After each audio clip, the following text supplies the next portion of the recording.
Ladies and gentlemen, welcome back for another casted game. Today, we're watching Optimus Prime, the Magician, taking on Nagatoro-chan in the 1 vs 1 quick search ladder. Optimus will be spawning into the southeast of the map Sahel, playing as the Germans in the colour red, with Nagatoro playing as Ethiopia, spawning to the northwest in the colour blue. Optimus Prime is just one of those players you just enjoy watching anytime you get the chance to see him. He's one of those players who, I suppose, he does follow build orders, but he's known for playing off cuff, playing different strategies, mixing it up, keeping the opponent guessing.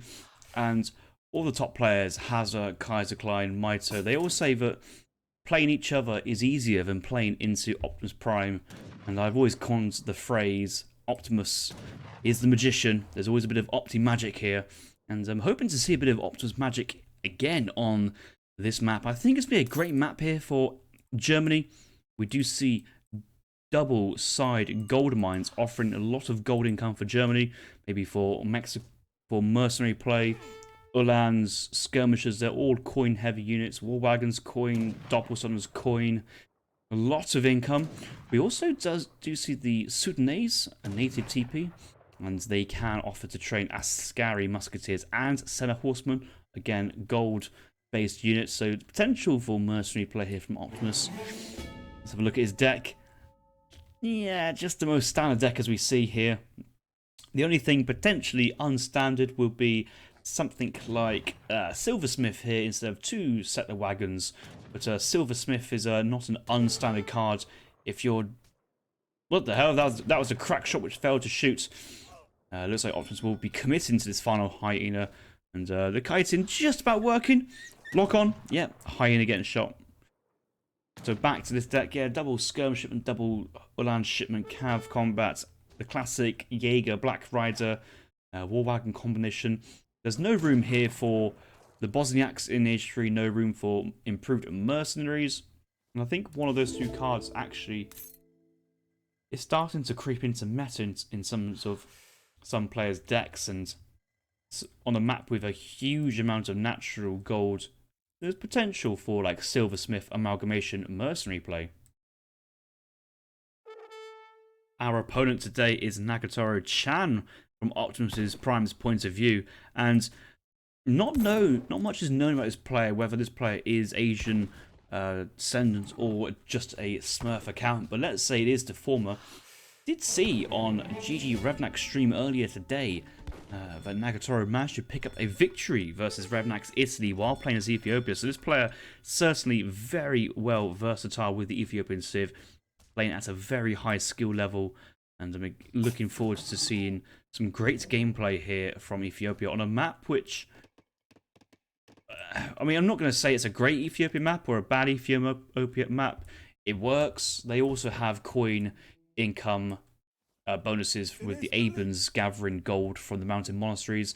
On the age up, they get more mountain monasteries, and they can secure these 5k gold mines. And I would like to see a mountain monastery down here on this gold mine. It might be a bit of a tough ask to try and defend it, but certainly we may see quite a few Abans being trained on the mountain monastery to increase that gold income being trained. Ethiopia, they do have access to the Javelin Rider in the second age, which should give them their anti-cavalry cover that they need when gathering out on the map versus a civ like Germany.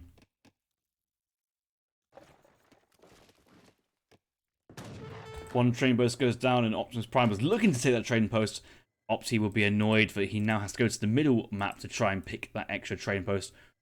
A lot of extra wood being chopped here, so let's look at Opti's point of view. He's getting a TP, getting place mines. Is he gathering here for steel traps, or is he actually going to commit and go for a barracks somewhere? 3 settler wagons being thrown down. Maybe just go for 1 extra house instead, so you don't have to buy, but this does suggest to me that he wants to build a military building of some sorts, because there's a lot of extra wood being gathered, and actually he's going for the livestock pen, which... I mean, on 3 yaks and 2 goats, that's rather pushing it on whether that is an effective investment or not.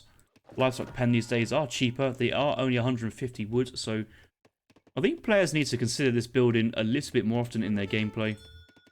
Will it pay off? Yes, it will pay off, but will it slow down Germany in the most crucial part of the game? Probably. We also see a defensive church being thrown down and a defensive barracks, not going for the stable, which I think makes sense versus Ethiopia. You just can't go stable start versus a civ with dragoons in the second age. It just doesn't make sense, and it's not really fair or good balance. Meanwhile, looking at Nagatoro, sending in crates of 700 gold, already having the extra influence crates on the age up bonus. I don't think he sent in tokens of influence card. Doesn't actually have it in deck, and there's a lot of cards here I'm not fully familiar with. So Beekeeper, Berries, Animals, and Fields. That's an all eco card. It's pretty decent actually. And then improves all gold mining for 20%. Also pretty strong. Uhlan's moved now onto the Mountain Monastery, and this is what it's talking about of needing some units on the field to deal with the Uhlans raiding your mountain monasteries, how they are kind of good but also kind of not so good, and losing Aben here, not great. A couple of villagers also a bit exposed. They'll be brought back in. We do see a Berber native TP being thrown down, and the first batch of Javelin Rise out to intercept the Uhlans. And these guys will get, well, precisely 2 shots killed, I think. Quick math? No, more than that. 95 HP is half 190, so yeah, 5 Jav Riders will 2 shots some Uhlans, which I think is very nice in terms of anti-raiding ability, and which kind of also means I'm not really too sure how Optimus deals with this. Now that Nagatoro has some Javelin Riders out in the field, he's training a few more Abens. So yeah, these Abens are on this gold mine now, and yeah, they're all happily gathering over here. Split mixture of coin and influence. I believe that coin and influence is probably the best in terms of how good the influence resource is, but if they were fully gathering gold, then you can train some more Abens really quickly.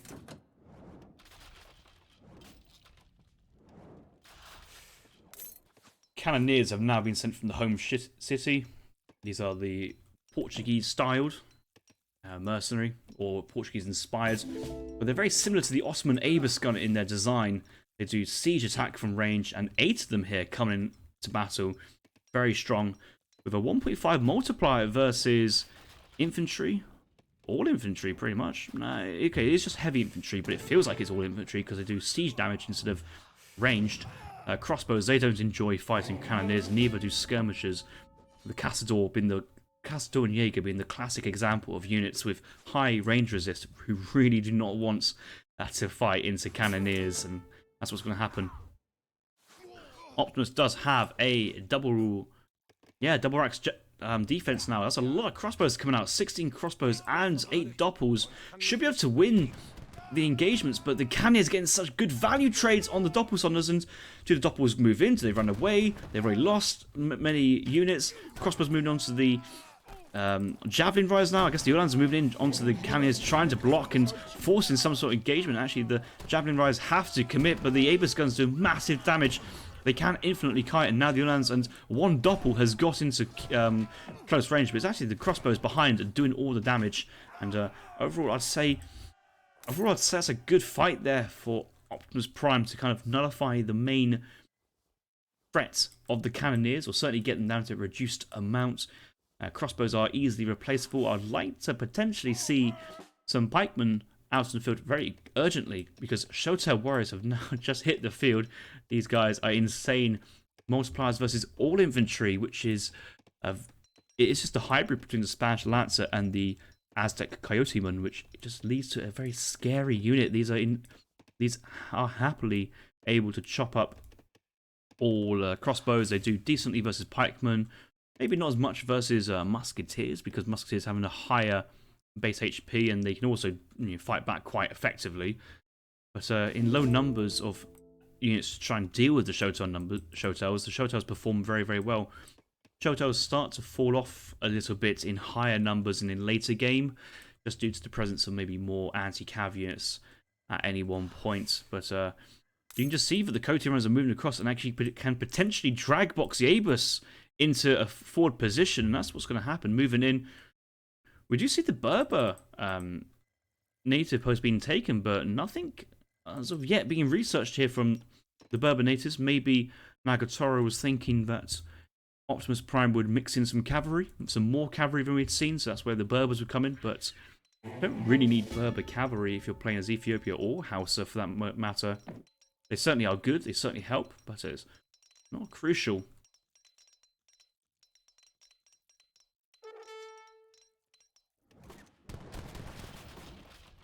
Yeah, in the presence of any aggression, Nagatoro is going to take down a middle map trading post, secure a bit of map control, does have decent line of sight with the Berbers. This Berber's been taken as well. If we look at the line of sight of Nagatoro as well, yeah, how about essentially the entire map, his side's been covered, and the line of sight from these mountain monasteries is incredible. That's something that I don't think players really understand, or certainly if I was playing into Ethiopia, I feel that if I was running my cavalry around this path here, they wouldn't get scouted, but they'll be scouted way earlier than I would anticipate.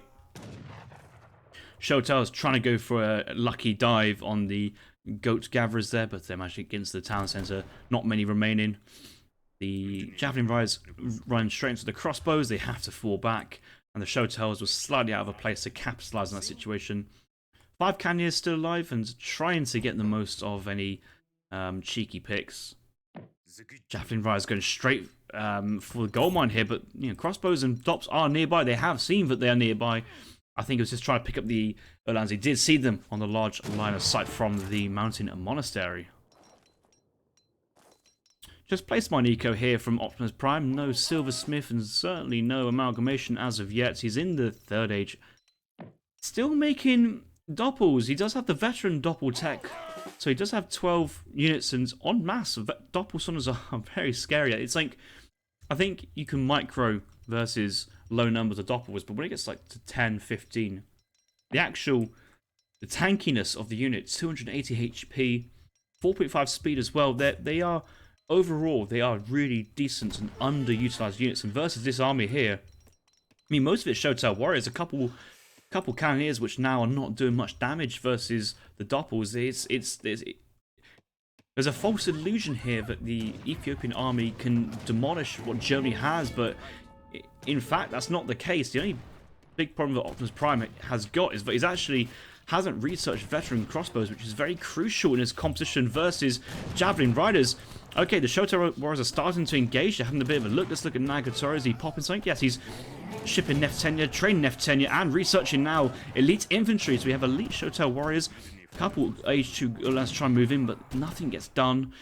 Trying to find villagers, I think, is the main goal of the uhlans, but nothing's happening. And now with neftenya support, some shadow tech cannoneers fighting around the huts, the pathing. Look at the infantry here. I mean, Opti is the magician, but he can't walk through walls at the moment, unfortunately.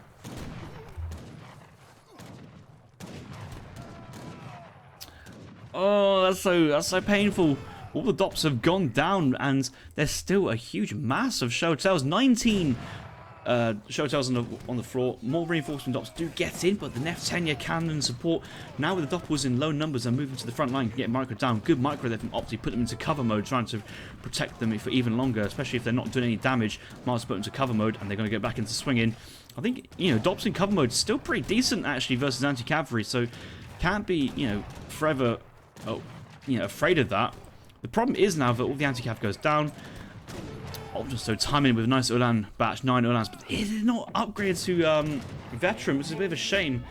Nagatoro actually shipping in 1 prize bull, which is interesting to see. He hasn't got a full upgraded commerce rate, or maybe he does actually, and the remaining last stock there is that low. He can get a massive instantaneous gold crate trade-off if he sells the castle. I think he will in the moment, but the uhlans on the top of the cannoneers going down. Elite Neftenyas though, high HP, and finally the Somali Issa warriors making an appearance, and these guys are the strongest, one of the strongest dragoons in the game. 17 attack with a 2.5 multiplier. They're probably a little bit weaker than Eagle Knights, but they do have 14 range. It's interesting to compare the Eagle Knight and the elite Somali Issa warriors, because they are essentially drawn from the same category. They are the similar style units, and it's just the effect that elite Somali Issas have. They're just so strong, and the fact that they purely cost influence here, and if Nagatoro has access to an influence shipment, well, might as well use it. starting to worry, like, where is his Big Benny Bull gone? Because I believe he shipped it, but I haven't seen it on the trading yet. He certainly hasn't sold it off yet. I don't think he's actually... I don't think he's actually... I'm not even too sure if he kept it in the end, so he probably didn't. He certainly hasn't sold it for gold. I haven't seen it skyrocket. Elite Showtow's got a good well, no, not really a good exchange there. There's enough dots to fend them away, and trading Elite Neftenyas now versus Elite Skirmishers. Probably still Neftenya favoured. Yeah, same attack, just more HP, similar range resist. So it's a good exchange. There was some cavalry dropping in onto the lands, but that's been fended off. What I would say, though, is a 14 Somali Issa warrior shipment. Now that is deadly. That's scary. And I believe that was for... I want to say that was for 500... not livestock, 500 influence, that's what it's called, but... couldn't tell you off the top of my head. It probably is... yeah, it probably is 500, actually, because Cannoneers, their class is mercenaries and they're more expensive units, so... certainly a good influence here. The actual influence income is really strong. Not actually making too much use of any influence coming in. He's got himself the hand infantry upgrade, which I believe affects showtels as well, because they are classed as hand infantry, so they get boosted by the infantry breastplate, which is very strange. Like, so cavalry, but boosted by infantry upgrades. It's strange. Skirmishers here getting caught up by elite showtels, and the thing is, Somali Issas will pick off any cavalry behind. Skirmishers trying to micro their way. But the combination of Ethiopian units just working their absolute dominance here on the open battlefield, and Nagatoro taking another big name down. Optimus Prime has been defeated here. Optimus trying some of his magic, trying to go for some doppels on the play, but unfortunately hasn't quite worked out versus Ethiopia, and maybe more traditional war wagon play might have been better. I think the Delayed Age 2 was also slightly off-putting there from Germany, kind of reducing that tempo in the third age. You really felt that when Optimus Prime was in that third age, just the shipment curve and the shipments being sent were just getting slower and slower and slower, just sending in back-to-back 4-unit shipments, no crates. War wagons never came, no upgrades. Could you go Jaegers here? No, because Skirmass wasn't really the problem. I think at the end it was the Shotel Warriors crashing in, and that's probably where the Dragoons of the Black Riders were being very, very nice. Doppels were very good at protecting the skirmishers from the Showtels, but the Doppels had to be in front of the skirmishers to protect, and that kind of opens them up to all the Neftenya and the Somali Issa warrior fire, which kind of got them killed at that point of view. The eco here from Nagatoro behind, pretty decent. Still had a couple of Abens on the Mountain Monastery, gathering both influence and gold, which was being used to train those stronger influence-based units. And there was a lot of actual Zebu cattle on the livestock pen as well. 2 livestock markets being trained down, and just waiting for that livestock value to hit a high level before trading them off for a decent return, and really supplementing that eco even better. Noting that no Berbers really trained that game. They're just here for the line of sight and the little bit of export influence income rate, actually, which is actually the same kind of income that as XP, so 0.35 influence per second compared to 0.35 XP per second for any other civ, which is really, really strong as a base income rate for the small price that Nagatoro has actually spent to get that. And yeah, he's got himself a couple of these train posts to make full effect of that. And he hasn't made anything from the train post. He's just got it there for the influence rate, which seems to be very strong. The military fight in obviously Ethiopia's base as well, that was the main point of contention. Optimus Prime, they're moving in, but losing so many hand infantry units. Does reinforce with uhlan shipment, does reinforce with a doppel shipment or doppel train batch, but just wasn't really enough to maintain that momentum he had early Age 3. And then Nagatoro just climbed into the game and took the lead. Interesting to see what the economy is like. Oh, Nagatoro just way ahead in the end. That's probably a mixture of influence, gold from the Abens, all the villagers on the food, Zebu castle trading as well. Ethiopia, scary civ at the moment, and taking down strong players. Just taking down Optimus. Any player taking down Optimus is playing very well, but how clean that victory was there for Nagatoro over Optimus. Impressive. Very, very impressive. We'll see if we can follow more of Nagatoro in future games, because he's certainly an eye-on opener, that is. GG's, thank you very much for watching. Make sure to like and subscribe to this video. This is a YouTube exclusive, so if you want to see more amazing casts and YouTube exclusive content, make sure to follow the YouTube channel and stick around for more, and I'll see you in the next video. Thank you very much. Goodbye.